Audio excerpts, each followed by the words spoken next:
So, the longest amount of time I ever waited for my parents to pick me up when they forgot me after an event was 2 hours. I was at a summer camp in the mountains of North Carolina, and the pickup time on a Sunday was like noon to 4, and my parents didn't show up till 6:30. What I didn't know happened was that they flew into Asheville, North Carolina. I don't even know why they were out of town somewhere that they needed to fly. I didn't know they were vacationing. I was just at camp. They fly into Asheville, North Carolina, get in their car that was already at the airport, and then drive east on I-40, so they go away from the camp. They realize after an hour, oh, we're going in the wrong direction to pick up our child. So they turn around and go back and drive west of Asheville 2 hours and pick me up at the camp at 6:30. So all that's going on and I don't know it. While I'm waiting for them, I'm sitting there on my duffel bag and every camper gets picked up. Thank you. Counselors leave except for 2 very sweet younger counselors. They don't know what to do. There's really no policy. This is 1976. We're on the campus of Western Carolina University, and there are no phones. All the doors are locked. They're expecting the campers to be picked up, so the counselors think about maybe taking me to the police station in the town. And then they decide against that, and then they think about going to the gas station and making a call, but we can't decide who to call because I'm like, I know my parents aren't home. Surely they wouldn't just be home. They're not. So they decide that one of the counselors is going to take me to her home with her to West Virginia. If my parents don't appear by maybe 7 o'clock that night. That was the plan, that I would go with her to West Virginia and then we'd figure something out from there. Well, the last hairy second, my parents squeal into the parking lot. They pull up real quick to just me, my duffel bag, 2 counselors, and the sun was almost set. And my mother gets out with a beer in a cozy. With a beer in a cozy! And she's hours late. And you know what she says? Ready, everybody? Better late than never.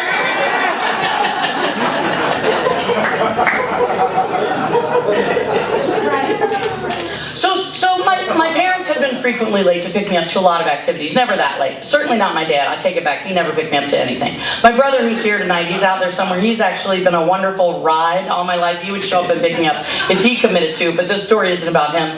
He was responsible. My mother wasn't. So, a lot of times I would be stuck waiting for her. And after Girl Scouts, after brownies, after piano, after ballet. There was one particular time after ballet that it's 20 minutes, it's 25 minutes, all the girls are gone. It wasn't a carpool week.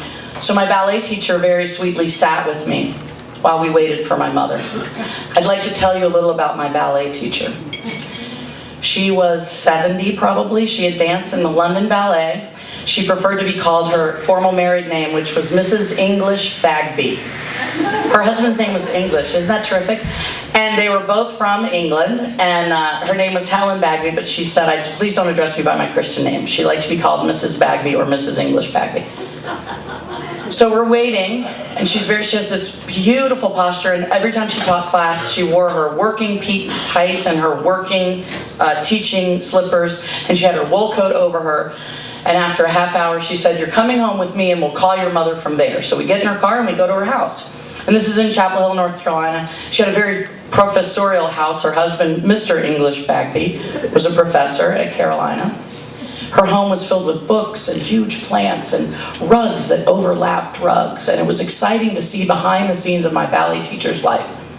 Without taking off her wool coat, she walks right to her telephone on a table in the hallway, and she says, your home number, please. And I tell her, and she dials it. Of course, no one answers. I knew they wouldn't. She puts the phone down and says, your mother's work number. My mother was a realtor and sold real estate out of an office in Durham, North Carolina. And I said, it's long distance. And she said, I don't care.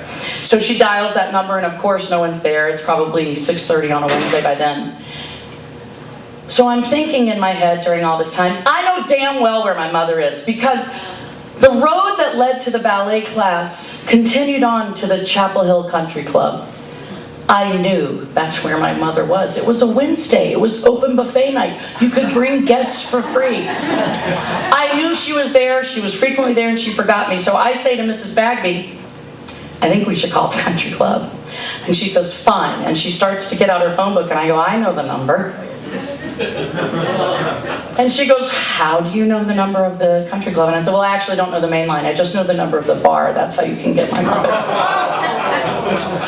She says, please tell me the number. She calls the bar, and I go, Frank will answer. Frank answered. They get in touch with my mother.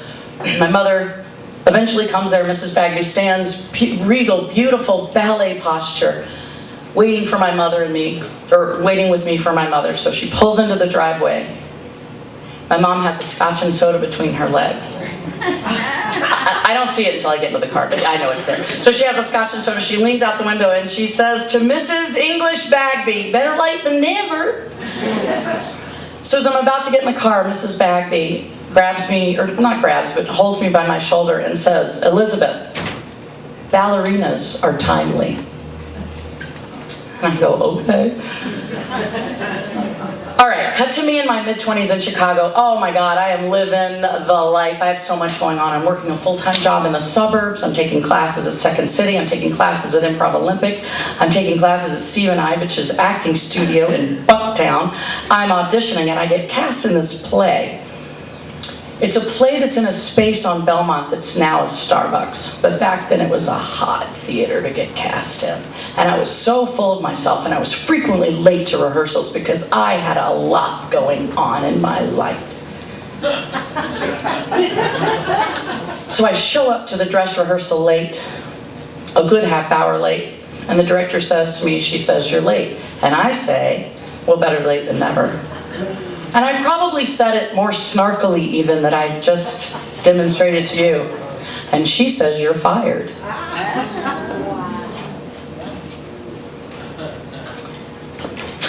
And for the first time in 2 decades, I thought, Elizabeth, ballerinas are timely.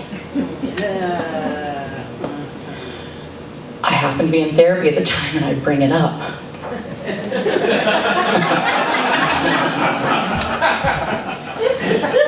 And I'm not going to say that I've learned now how to be completely timely. I know I'm better than I was in my 20s. I certainly know I'm an improvement on my mother.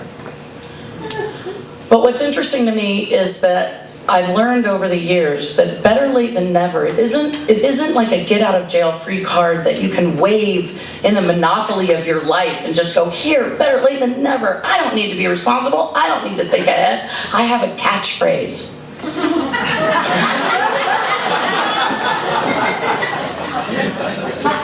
What I've learned instead is that better late than never, it's almost like it's an offering of thanks for a lesson, for something learned.